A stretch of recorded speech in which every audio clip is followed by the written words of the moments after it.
Okay. An obvious one to start playing with INXS. We actually did INXS a favour by playing with them and selling lots of tickets because everyone was coming to see you. Well, as long as you quote yourself on that. We all know it's true. We wouldn't say that. We would never say that. No. But you know it to be true. But you can. I can, and I will. What's it like playing with a band of that stature? Well, it's great for us playing with them here in South Africa because we get exposed. Perspective. Yeah, they brought us. We were. The story. Yeah, it brings us a bit of perspective. Insight.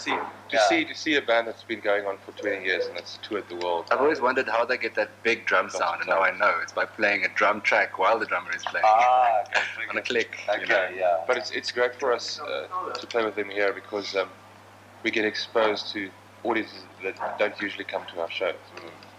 Other people who were like adults in the 80s and they listened to INXS and they came to see INXS. But then they see it as well, which is a good thing. Yeah. Because maybe we get some more people. Sure. I mean, it's so exposed to and also to quite a large audience as well. I mean, playing to a minimum of about 6,000 people a month. Yeah, which is great. Yeah, I mean, but we have played to about 11,000 people in Victoria at the Turkey's Ride Festival. I was there. It's quite a party. That's nice. Us and Matlenya and Valenzuela. Yeah. I mean, so from another point of view, it's also intimidating. Sure. Yeah. First concert. Yeah, because they're extremely professional and everything's very slick. And So, I mean, I have a lot of criticism for what they're doing. Yeah, because they. But I appreciate what they're doing. I appreciate what they're doing. Yeah, I think they're doing good. Yeah. I mean, it's very 80s. The whole presentation is 80s. It's very, the stage show is crammed full of cliches and stuff. Yeah. But it works and people like it. You know? It's great to see them like it. Yeah. Sure. That's it. And Josh was actually saying he looks to the new album as being your first real album. I mean, He's totally wrong. Neanderthal one was the demo, but then became the album, and then you've done the two. Yeah, in a certain sense, yes. But I mean, Neanderthal one has a lot of things that the new album don't have. You know, sort of a rock quality to it. That's also very good. And some of my trumpet tracks on Neanderthal is really. They're really embarrassing as well. Yeah, there are really a lot of glitches on that album. I think we also did some exciting things on the EP from my point of view. Yeah. The free mix was exhilarating. Yeah. And to say that this is actually the first product, it's really... No, you said album. Full-blown album in the sense of... The EP wasn't an album. I mean, also but from my point of view, it's a pity that people put so much stress on the album or importance. And, well... Yeah, that's Josh's fault. Well, it's definitely as far as quality is concerned. Yeah. And the time we put into it, it's definitely and probably the money that you had. a male part, you know. Yeah, definitely. And the first full album on the Sony label. Yes. So it is definitely a big thing. Yeah. Well, not big. It's only a second album, but it's the first big album. First big album on the label like this. On the label and well produced in the sense that we took time with it and we had more time. Yeah. Because how long did it actually take to put the album tracks together? I mean, you'd say you released the last EP. It was about 4 weeks. No, 20 days. 20 days. So 20 days. Was that last album? Yeah, recording time. 4 weeks. But that was and mixing. Yes. It was including the EP. Yes. Yeah. So you did the whole thing in one pass. Yeah. Well, the album and the EP and mixing. Trying to get things over accurately. Okay. But how long did you actually have the songs? Did you have the songs? Oh, Martha Jones is a song that's been written first rehearsal when I was dealing with the band, and Ave Maria and Rabbit are really new. Yes. Very Fire Arrows.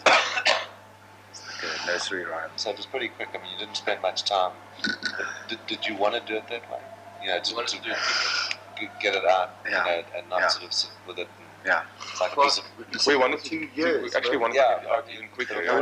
Ons is actually 'n bietjie ongeduldig met die pas van musiek uitkry, maar we had to kind of compromise. You can't just flood the markets. You have to pace it. You put yourself in that position. I mean, you've signed to a huge label. Was that? Good morning. Here is the man. Jocelina. Hey, interrupting you. It's okay. Sorry, I was going to go and have a swim. Yeah, sure. What are these guys doing on set? That was what it was. See, I was sitting on a wet We couch. put the photo shoot. Who's in? Okay. It's sunglasses. Cut down. Now I'm completely lost my track, but it's alright. Oh, Yes, it's back. Oh, yeah. Okay, getting back into the album. The tracks that you selected for it, was that sort of a? Did you have more tracks? How many songs did you actually record?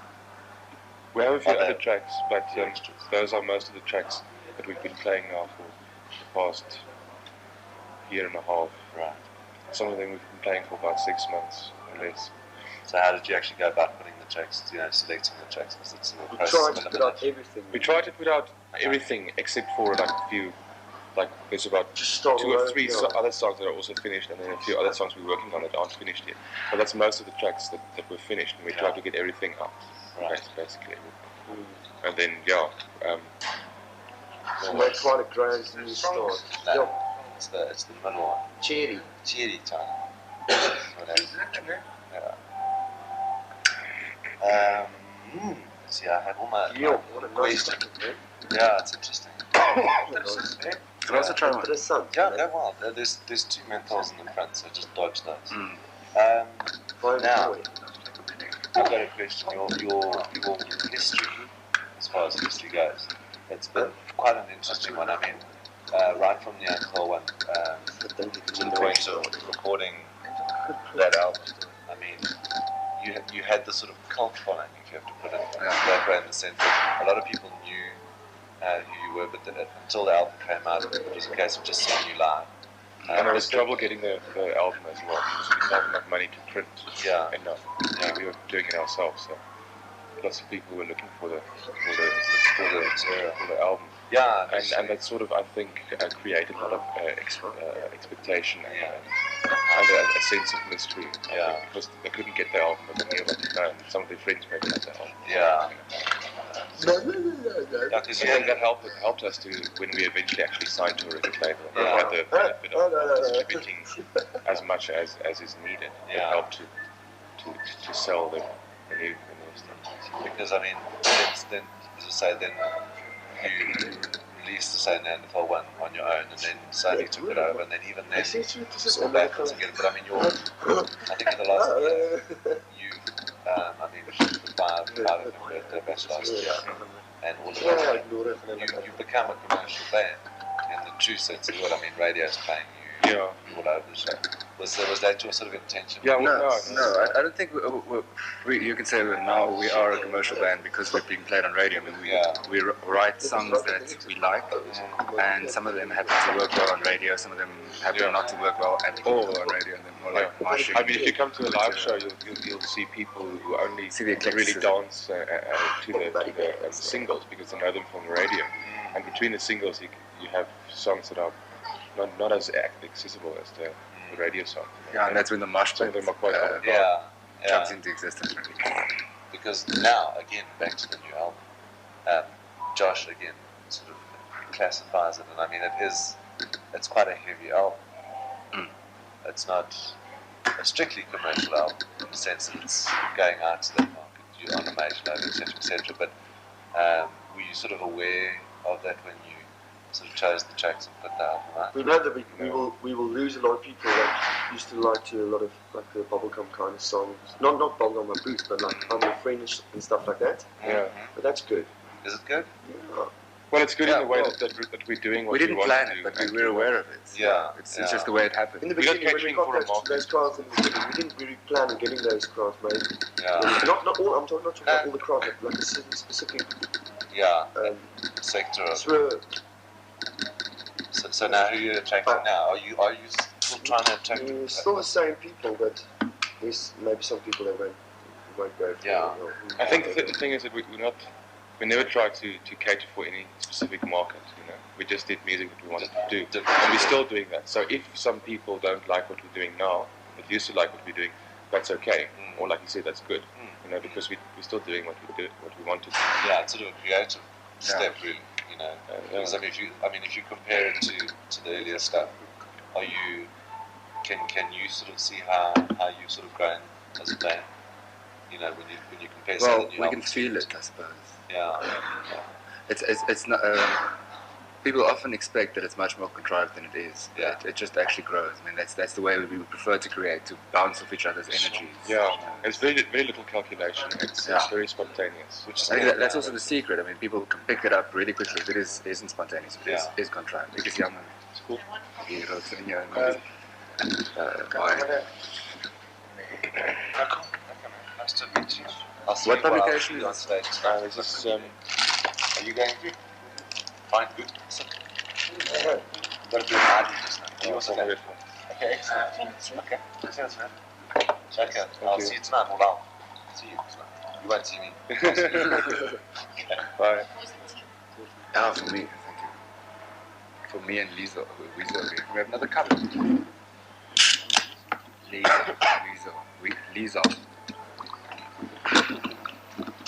I have to ask a question. Nico cast and Arden cast. Are they related? Maybe they have the same answer. Maybe they have the same answer. Because Nico cast is bad on the outside as well. Well, they probably are. It's a very vague way. I don't know. But that, I mean, obviously not directly. But No, got no. how did he actually get involved?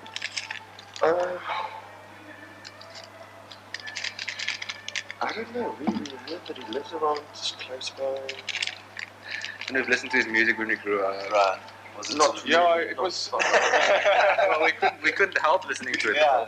It's playing on the fucking TV. No, it's just a question of we thought of asking some other artists to collaborate with us on songs, and Nico Carson sprang to mind. We asked him what he wanted. Right. And was he? Yeah, he was in Cape Town, and he was. We just thought it would be interesting to Yeah. have the accordion with us. For his age, he's very fucking me. Yeah. And he likes what you guys are doing. And he's very good. He's a very good musician. Strong. And also from the same culture. I mean, not that dictated the move totally, but it had something He's to got a it. great sense of humor. It made it more interesting, I As suppose. soon as you want to treat him like an old toppy, He gets pissed off. no, he treats you in a weird way. Then you like check your own. He's much more up there than Yeah. what you think he is. Yeah. Yeah. He's great. Yeah, he's a very nice guy. Yeah. So, I mean, we in the beginning they had this term that they're calling for the music of like Boere punk. Good fun. You know, so I suppose I think that's to do with Boere because we're Afrikaans. Yeah. Collaboration, ultimate surprise. Yeah. Punk and Bakanga, I don't know. Yeah, I think you probably surprised a lot of Afrikaans people with what you've done. I mean, because your music is essentially English album-wise, but you're an Afrikaans band. Yeah. Now, Well, we're Afrikaans speaking musicians. yeah, and you The term Afrikaans band is always problematic. Yeah, some Right? people used to find that strange that we're an Afrikaans band, but our lyrics are English. Yes. Just to explain to them like this. Honor writes lyrics. Yeah. He has a very spontaneous. He has a very spontaneous way of writing lyrics and writing songs, melodies, and lyrics. And so what he does, how I perceive it all the time, is that he just absorbed everything around him, all the culture around him. A lot of it is popular culture. You know? And all the images from there, all the content of it goes into his lyrics. And we're in this country, we're exposed to American and European music, which is essentially English. So it's not a calculated move. Now I'm going to write in English. Yeah. It's just a spontaneous thing. It flows from us because we've been Absorbing what's exposed. around you and then creating something out of that. So it's bound to be English. Yes. But I mean, he wrote quite a few Afrikaans songs as well. Yes. Yeah. We only ever did, well, 2 of them, and one of them was totally just an improvisation. The other one, he actually wrote before he met the band and Sad. brought it out on a Stellenbosch compilation. No, I don't think it's sad. No, in the sense that you can't play or play strictly Afrikaans music and have the same. You know, if your lyrics weren't Afrikaans, the music remained the same. That you couldn't get away with it. No, we can. We have certain Afrikaans songs and Yeah. we play them because they flow. And Yeah, and but it wouldn't reach radio playing status as easily, wouldn't be as accessible. And yeah, I suppose that is maybe sad in a way. I mean, I was talking to someone the other day about Afrikaans, and they thought Afrikaans would still be spoken, you know, by the third generation from now. Yeah, and the person said, no, I don't think so. And I thought, well, that's okay. Well, then it has to happen, you know. Yeah. It's like, I suppose it'll become like Gaelic or something. Yeah. You know? But there's a lot of people who speak Afrikaans still. Yeah, well, this is the thing. Afrikaans is developing. And there's a lot of people who are going to speak Afrikaans to their children. So I don't think it'll become that extinct that quickly. Yeah, but what's nice about it is that you've got a young band that is essentially an Afrikaans band, and I mean you could sort of ambassadors of the language musically speaking, and I suppose in a way you actually do quite a bit to keep it alive. Yeah. You know, because there's a lot of pressure to push it away. Yeah. Well, I think what's happened is all of a sudden, in a non-racist society, any ethnicity is cool. Wherever you come from, acknowledge your roots and live with it. Yeah.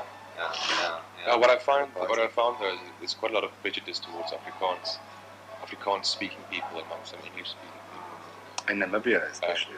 Yeah, but also in Johannesburg or in Durban, people usually there's lots of people who think of Afrikaans people as they have a certain idea of Afrikaans people. Yeah, but that they're conservative and that they listen to Buddha music only. Exactly. Well, yeah, conservative being. And so they're very surprised. They're very surprised with people who are more cosmopolitan than Afrikaans.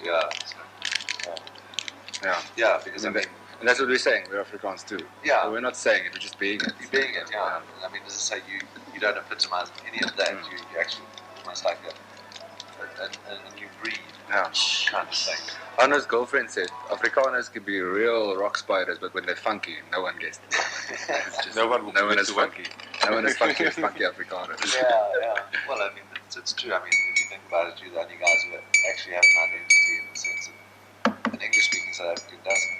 Yeah. Well. I wouldn't say that. No, I wouldn't say that. Well, we have more of a consolidated identity and cultural baggage in terms of Calvinism to be resolved, which kind of makes for someone who moved out of it had to have dealt with a lot of things. Exactly.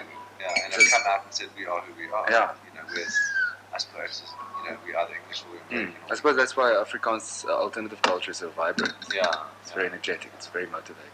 Yeah, I'd say Afrikaans people have to deal now with a lot more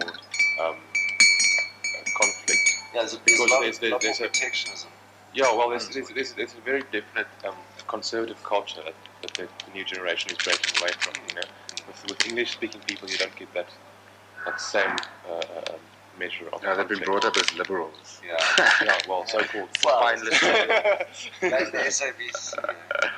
Yeah, no, but I wouldn't agree with the fact that English people don't have an identity. I mean, all the groups in South Africa definitely are indigenous. I mean, the English have been here since 1820. Yeah, by default. My family's been here since 16something in the 70s. So it's like everybody's been here for hundreds of years, you know. So yes, absolutely. It's like, it's pretty much. So we're Africans actually in a way. We're not European. We're not settlers, you No. know. And where would you say you guys fit into? I mean, I keep on saying to Josh, I say to him, well, when are you going to take these guys over? I mean, it's the obvious question. You do your stuff here, you build up your fan base here. Obviously, out there is where you want to be, ultimately, because you want your music to be heard by as many people. But in the South African context, where do you think your music fits in? In the South African context? Yeah. I think our music is speaks mostly to the white market in South Africa, you know, because it's Eurocentric or whatever you want to call it. It's not African music. Yeah. So the market is quite small. We don't do as well as Lucky Dube. No, sure. Like that. African people are angry too, but they're angry in a different way. The anger isn't as old and as evolved as Western anger. So that's why they can't really relate to It's not that at all. I wouldn't say that. I'd leave that out.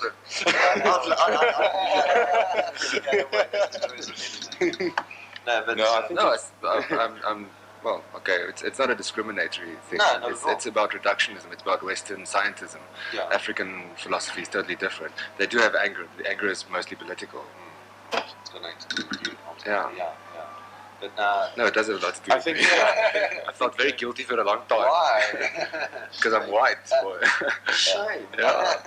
Yeah. What a pity. But as I said, starting a band in this country, playing now, I mean, as I said, 1997, is it cool to be a band in South Africa? I mean, is it a good thing? Is it a viable thing? To be Well, a band in this it country? works. We do. Okay, we're not making status. It's like Bart Simpson, you know, you have to feel proud whatever you do. We're making a living. No, but I mean, is it a viable thing?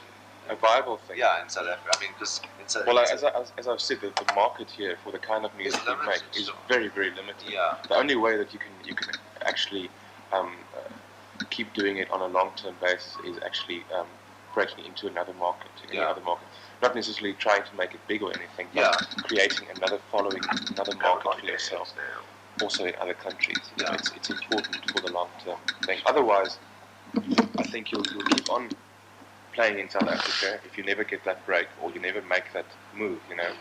And eventually, after 15 years, you'll still be playing in pubs, and you'll lose your motivation and your motivation for writing new stuff. And eventually, it's just a demotivating thing to keep on playing in pubs for But do you years. think that there's sort of a newfound respect for original South African music? Definitely. I mean, Definitely. yeah, that I mean, Yeah. you can go to a place and you there isn't a prerequisite where you have to do. Yeah, I think you go in people. as who you are and you respect it as such.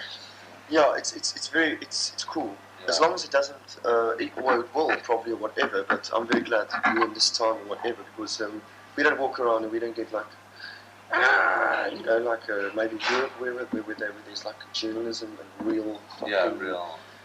thank God we don't have it here, I don't have the power for that. Yeah. It's bullshit. Yeah. It's absolute fucking childishness. Yeah, here the business isn't at all as harsh as it is in America Be beneficial in or some Europe. So I think when we do get there, it's going to be quite a shock, and we will have to brace ourselves for it, you know, to start from scratch. Yeah. But I think we'll be able to do it, just to see what happens. Sure, absolutely. So We don't want to go over to make it big. We want to Yeah. go over to see what our chances are of actually opening another market for ourselves. You know, Yeah, that's it. Opening maybe another market. Yeah. and yeah, Have you got basically, have you got yeah. your- Have you got your eye on any particular place that you'd like to try based on your sound? We thought of Britain and Holland. Amsterdam and maybe. Amsterdam for the Afrikaans Holland. and Dutch culture. I wouldn't say that. No. I'd say Amsterdam just for the cosmopolitan feel there, and the fact that people are very, very open. In that city, people are very open to new music. You know, they love going to see music. And, I think they're even more open than Britain is. Yeah. I think Britain is very much. They like their mainstream. It's an island. Yeah, Michael Hutchins says London's up its own arse and very happy. Oh yeah. They like their what do you call it? Is it Britpop? I don't know if that's the right word. Yeah. But what's been going on in England for the past few years, they Yeah. like that, and it's very how shall I say, bland. Yeah, most of it. safe and yeah. But you don't know. Maybe they want something else now. I don't know. But now what? What is Sony's commitment to? I mean, because you guys, Sony South Africa. you need all the help. So you know, we started Sony South Africa, and their commitment is all the way, Is it? 100%. so they're going to push it But for you. before we can get signed to any other or distributed, Yeah. signed to any other Sony branch. Yeah, as you because would- that's so that nice would of put you, because you would Yeah. such a lack of labor Yeah. in the sense that, I mean, you signed to Epic, and I mean, Epic in itself is Yeah. it's a powerful Yeah, label. it's definitely a voordeel. Yeah, But before any other Sony would even think of signing us, we have to, like, in some way prove ourselves or prove that there are actually people going to go to the shops and buy our stuff. correct, yeah. So It is difficult. it's going to be a question of doing a few gigs that are going to be make or break gigs, you know, where like showcases. type thing, and where people are either going to like us or Right. they go back to Africa. Yeah. You know, Now, what would it take to break this band up? to break it up. Yeah. Hand grenades and more physical things. Yeah, I'm sure we can solved all the shit. Yeah. Yeah, I'm very So positive. this is a long term. So all thing. Yeah. They're You know, not responsible we've about got it. a 20-year plan, a 30-year plan, whatever we look. Yeah. Yeah. We've got nothing to prove at the moment Yeah. because we've got all the time in the world. Excellent. For the next 10 years, whatever we do. Yeah, conflict resolution is very necessary. We've also had a lot of practice in that. But generally we try to reach a consensus, and if we can't, it goes down to a vote, and everybody accepts the result. Yeah. And it's over. That's it. I think our conflict Part and resolution parcel of where we are. has been very It's been good. Yeah. very good. Yeah. So, It's essential. Because, I mean, it's the outside forces that can often break Yeah. it. It's not so much internal. I mean, I also we think are going to have like Our setup is more democratic than other bands I've heard about. Yeah. Exactly.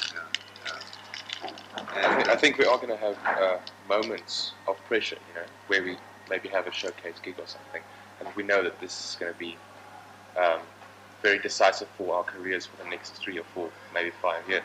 Okay, and it's going to be put some pressure on us. Yeah. So everyone's But I heads think in we'll the be right able to place. deal with it. Yeah. So there's not going to be any more changes to the band. Not that there were any, but I mean, you just had additions.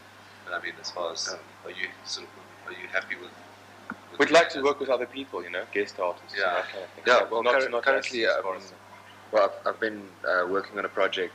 And Theo is involved in it as well. I don't know, also has brilliant ideas on orchestrating for a symphonic wind orchestra to play with rock band, and it has never been done in this country.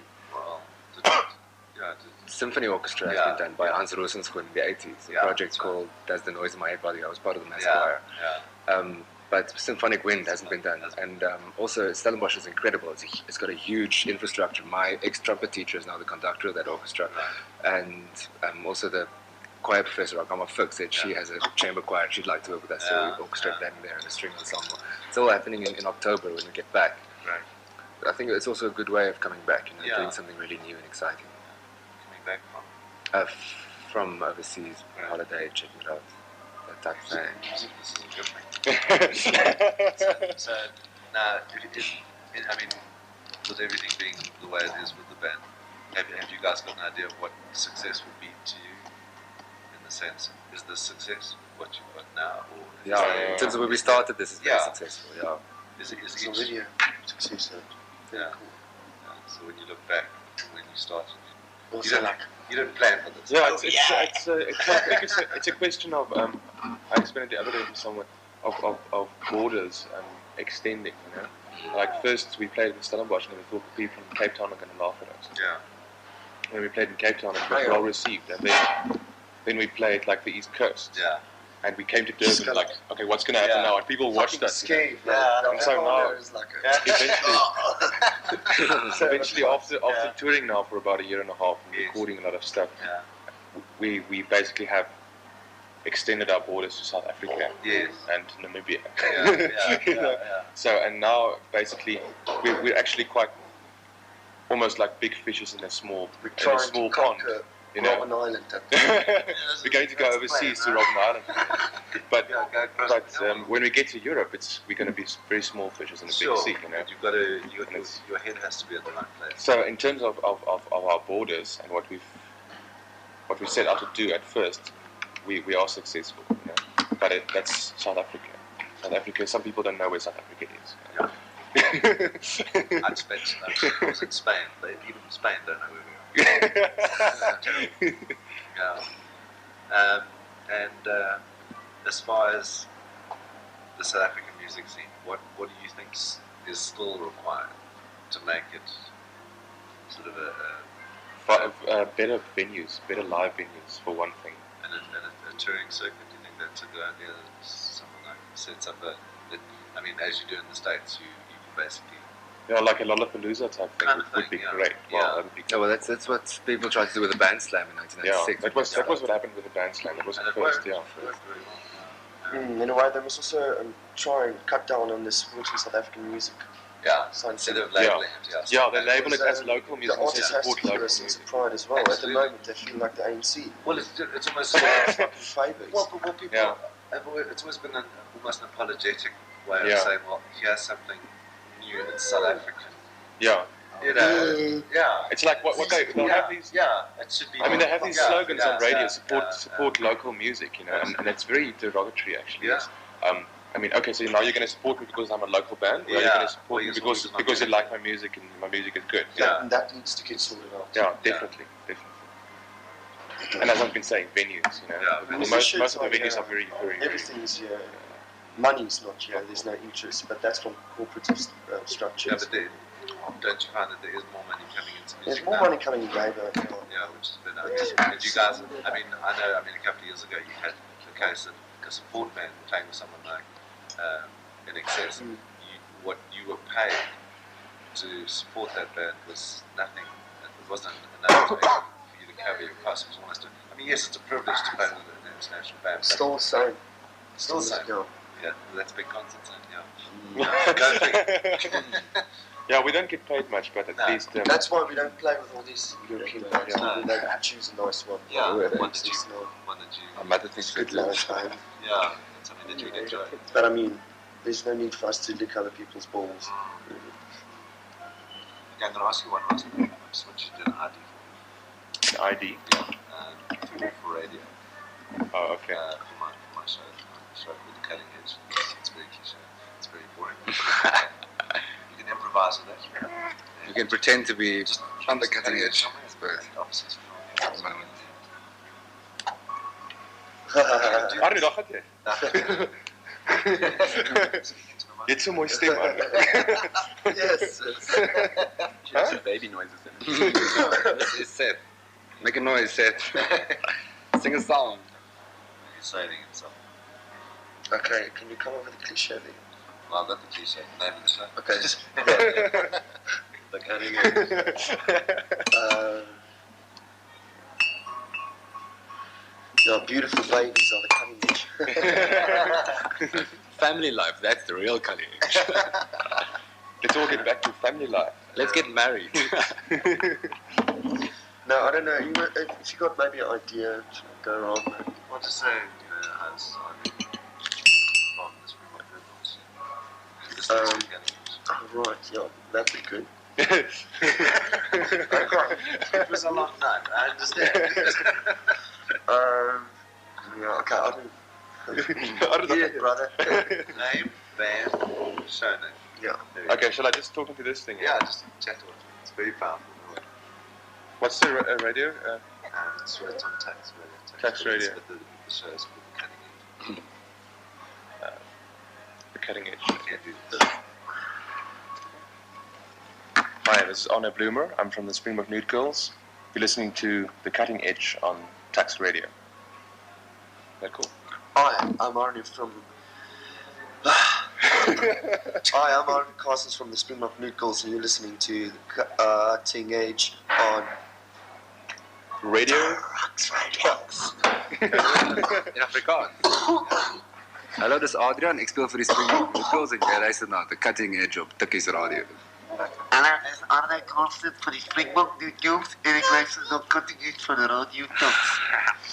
Hi, I'm Arnie Carsons from Springbok Nude Girls. You're listening to Radio Tux. The Cutting Edge. The Cutting Edge. Thanks, gentlemen.